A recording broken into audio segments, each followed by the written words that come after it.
पवन जी, अच्छा है आपका जो अग्रेशन है वो अच्छा है, लेकिन ये अग्रेशन सिर्फ इंस्टीट्यूशंस पर निकालने के बजाय अगर यही ताकत और ऊर्जा इस बात में इस्तेमाल हो कि जनता को हम कैसे कन्विंस करें। ये प्रश्न इसलिए क्योंकि आप एजेंसीज का मुद्दा बार बार उठाते हैं। उसी दौरान वैभव गहलोत रिजॉर्ट वाला इशू जिसमें यहां पर रेड्स हो रही थी, और वहां पर महादेव ऐप पर छत्तीसगढ़ में कमलनाथ जी पर ऐसा कुछ एमपी में स्पेसिफिक नहीं था, लेकिन बावजूद इसके इन राज्यों में उनकी जीत होती है। अब पीएम ने मनी हाइस्ट करके धीरज साहू के जरिए टारगेट किया है कि अगर हवा हवाई है तो ये नोट गिनने वाली मशीनें गर्म हो रही हैं भाई। 353 करोड़ और 3 किलो सोना। एक मिनट मैं आपका जवाब दे दूं इस पे, अगर आप इजाजत दें तो। आप जरूर दीजिए, पवन जी के भी। तो जब मशीनें गर्म हो जाएं तो जरा ठंडी तस्वीरें भी देख लिया कीजिए। आप ही ने दिखाया था, आप ही के चैनल पे मैंने देखा था कि किसी नेशनल पार्टी का राष्ट्रीय अध्यक्ष नोट गिनता हुआ कैमरे पे पकड़ा गया है, तो भारतीय जनता पार्टी का नाम ले लूं, बंगारू लक्ष्मण। इस पर वो कहते हैं कि हमने उसके बाद से उनका करियर खत्म ही हो गया, उनको हटा दिया गया। बात तो होगी ना, करियर हो सकता है जिनके यहाँ मिली उनका भी खत्म हो जाए। सवाल ये है कि वो एक सांसद थे, उनका अपना बिजनेस था, उनको जवाब देना है। पर मैं आगे एक बात बढ़ के पूछ रहा हूँ, ये भी इत्तेफाक था कि एक सांसद के यहाँ निकला तो इतना हंगामा है, वो जवाब दें। कांग्रेस पार्टी ने कहा आप जवाब दीजिए। पर एक बात पूछूं, वो जुदेव जी का भी मैंने आप ही के चैनल पे देखा था। पैसा खुदा तो नहीं, पैसा खुदा तो नहीं, खुदा से कम तो नहीं। तो क्या राजनीति सब कुछ इसी पे डिसाइड होगी? वो जवाब दें, बात होगी। पर यही लोग जो इनकी मशीनें गर्म हुई हैं ना, चली जाएं बड़े लोगों के यहाँ तो मशीन तो छोड़ दीजिए, बुलडोजर भी लगा दीजिएगा तो पैसे नहीं गिन पाइएगा। पवन जी, नोटबंदी के बाद कौन सा कोऑपरेटिव बैंक था अहमदाबाद का जिसमें सबसे ज्यादा नोट बदले गए? किसका था वो? कौन उसका डायरेक्टर था? मैं नाम लूंगा तो शायद आपको एडवर्टीजमेंट्स मिलनी बंद हो जाएंगी। महेश शाह 14,000 करोड़ जिसने ब्लैक मनी डिस्क्लोज किया, वो लापता हो गए। वो कौन थे? किसके नज़दीक थे? प्रधानमंत्री को आजकल उन्होंने शायद कोई नया आदमी रखा है जो ट्विटर देखता है उनका, उसके साथ थोड़ी बैठक करनी चाहिए उनको शायद पता ही नहीं वो क्या ट्वीट कर रहे हैं। आप बार बार कह रही हैं कि साहब चुनाव हार गए, आप जनता तक मैसेज नहीं ले जा पा रहे। मैं आपसे एक सवाल पूछता हूं अंजना जी। सवाल तो वैसे आप पूछती हैं, लेकिन मैं भी एक पूछूंगा आपसे।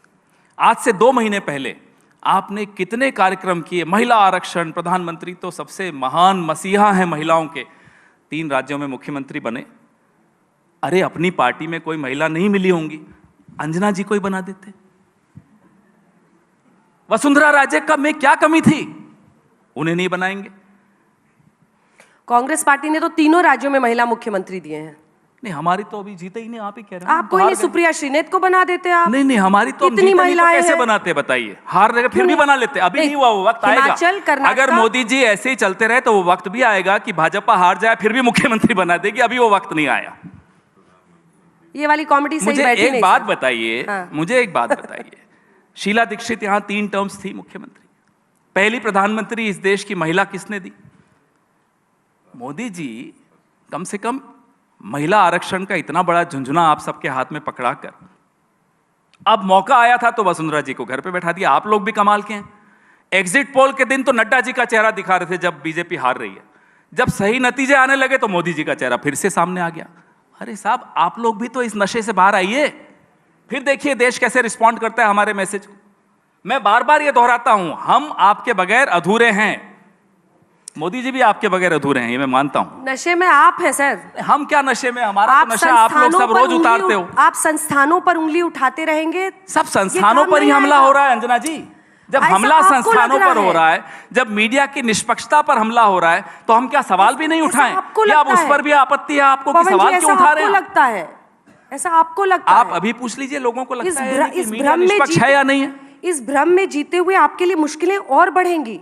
मुझे तो लगता है कि आपके नेताओं में काबिलियत है कि वो आपके लिए चुनाव जीत सकते हैं।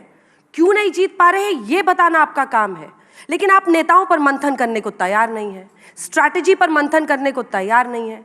हम सही नहीं अपना जितना मंथन करना है जरूर करेंगे अंजना जी। सिर्फ एक आग्रह हमने कर्नाटक पे बोला, एक आग्रह भ्रष्टाचार का नाम टिक गया। जब मेरी बारी आती है, अंजना जी 40%। को मेरी आवाज इतनी नापसंद है कि खुद ही बोलती चली। नहीं, क्योंकि आप अंजना अंजना कर रहे हैं, आप ऑब्सेस्ड हो अरे रहे हैं आप मुझसे। एंकर हैं, आप तो अंजना आपका से नाम- इतने obsessed अच्छा हैं, मैं चलिए क्या फिर करूं? मैं क्या बोलूं? अरुण पुरी जी का नाम लूं, राज चंगप्पा जी का नाम लूं, राहुल कंवल जी का नाम लूं, किसका नाम लूं? बताओ, मैं सबका नाम ले लेता हूं। नहीं, आपको नाम लेने की जरूरत नहीं है, आप चलिए कांग्रेस के नाम नहीं बिहाफ लेते। पे आए हैं, आप जवाब दीजिए। चलिए नाम नहीं लेते।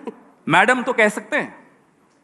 मैडम, मीडिया भी थोड़ा आत्ममंथन कर ले तो क्या बुराई है? देश के लिए अच्छा होगा, कर लीजिए ना आत्ममंथन। हमारा क्या भी आग्रह मान लीजिए। हम तो जितनी बार आप कहते हैं आत्ममंथन करिए, हम करते हैं। आपकी हर सलाह मानते हैं हम। चुनाव हारते हैं तब भी मानते हैं, चुनाव जीतते हैं तब भी मानते हैं। हम तो मीडिया को सम्मान करते हैं। जब हम सरकार में थे, प्रमोद तिवारी जी तब भी सत्ता में थे, पूछिए इनसे। कन्हैया कुमार जी तो तब भी जूझ रहे थे सरकार के खिलाफ। जब हम सरकार में थे, आप लोग रोज उन्होंने तो कार्यक्रम आपको करते डूबता थे, जहाज कह दिया था। रोज कार्यक्रम करते थे आप हमारे खिलाफ। हमने तो कभी नहीं फोन करके बोला साहब आपके बॉसेस को कि नहीं अंजना जी को हटा दीजिए, उनको कम कर दीजिए। हिरेन जोशी हमारे यहाँ तो कोई था ही नहीं। बस फिर शुरू हो गया। क्यों नहीं शुरू होंगे? आपको क्या आपत्ति है? मैं हिरेन जोशी का नाम ले रहा हूं ना, आप मत लीजिए, मैं तो लूंगा। मैं विपक्ष में हूं, मैं नाम भी नहीं लूं कि कौन है जो आज मीडिया की हत्या कर रहा है। मैं नाम लूंगा, मुझे कोई डर नहीं है। रोक लेंगे एक बार और, हवाई जहाज से उतार लेंगे, मुझे उतार लें। जब मुझे डर नहीं है तो आपको सुनने में क्यों डर लगता है? मुझे कोई बोलने नहीं में डर डर रहा है यहाँ पर। हम तो पूछ रहे थे धीरज साहू। मैं आप सब जो यहाँ धीरज बैठे हैं, साहू पर इनको सन्नाटा छा चुनौती गया। देता हूं, इनके मोबाइल उठाकर देख लीजिए मीडिया वालों के। सुबह हिरेन जोशी जी का फोन मैसेज आ जाता है, एजेंडा सेट हो जाता है। बस शुरू हो। चुनौती है ये मेरी। मैंने देखे हैं वो मैसेजेस, ऐसे नहीं बोल रहा हूं मैं, मेरी जिम्मेदारी से बोल रहा हूं। 15 साल में सरकार इनसे में बहादुर तो प्रमोद जी आप निकले। आपने धीरज साहू पे जवाब मैं धीरज साहू पे भी जवाब दूंगा। वो तो 353 थोड़ी बहादुरी आप करोड़ पे आ ही नहीं दिखाइए रहे। कि जब मैं आईना दिखा रहा हूं तो आईना देखिए, आप भी बहादुरी दिखाइए। मैं आईना दिखाने ही आया हूं यहाँ, मैं आया हूं तो दिखाऊंगा। अब आइए धीरज साहू पर। मैंने उसका सबसे पहले जवाब आपको दिया। महेश शाह, एक और शाह का भी नाम लेते लेते रह गया, अमित शाह। किसका बैंक है वो जिसमें सबसे ज्यादा नोटबंदी में नोट बदले गए? मैं तो 2 शाह का नाम ले लिया। आप सुनने की हिम्मत है आपकी? दोनों शाहों का नाम धीरज साहू बोल रहे हैं। धीरज साहू का तो हमारे प्रमोद जी ने भी जवाब दे दिया, मैंने शुरू में ही जवाब दे दिया। अरे जिनका पैसा है उनसे पूछे ना, हमसे क्यों पूछ रहे हैं आप? वो तो ठीक है, लेकिन ये सवाल नोटबंदी का perception सवाल है। आपने क्यों नहीं पूछा उस कोऑपरेटिव बैंक से? हम तो ये पूछ रहे हैं, कहां है महेश शाह? पूछिए ना, जवाब दिलवाइए ना हमें। सवाल परसेप्शन का है, इसके अरे साहब, बावजूद मोदी क्यों जीत रहे हैं? आप परसेप्शन की बात जनता कर को रहे हो, मैं क्यों नहीं तथ्य दे रहा हूं convince कर पा आपको। रहे? It's facts versus perception, I am giving you facts. Why are you scared of facing these facts? किसी ने ऑडियंस से कहा भूख हड़ताल पे तो बैठो आप लोग। कब बैठे थे क्या मोदी जी भूख हड़ताल पे प्रधानमंत्री बनने से पहले? अब मीडिया को कहिए अन्ना हजारे ढूंढे एक और, जैसे इन्होंने पहले ढूंढा था आरएसएस के साथ अच्छा, मिलकर। हमने ढूंढा था भाई हम तो जैसे मोदी जी आए, अन्ना हजारे बैठे, वहां अरविंद जी बन गए, यहां मोदी जी बन गए। आप किसी अन्ना को लाइए, हम बन जाएंगे, चिंता क्यों कर रहे हैं आप? कोई किसी अन्ना को ला नहीं सकता।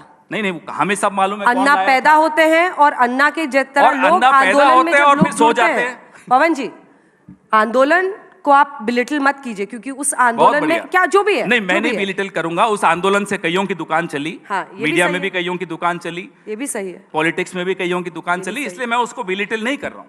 लोकतंत्र की ताकत आंदोलन होते हैं, ठीक। लेकिन उस आंदोलन के पीछे मीडिया का भी एक बड़ा हाथ था। आज वो मीडिया कहां है? मैं सिर्फ ये पूछ रहा हूं, आज वो अन्ना हजारे कहां है? मतलब मैं आप सिर्फ ये पूछ रहा हूं। आप चाहते हैं कि मीडिया आपको जिता दे?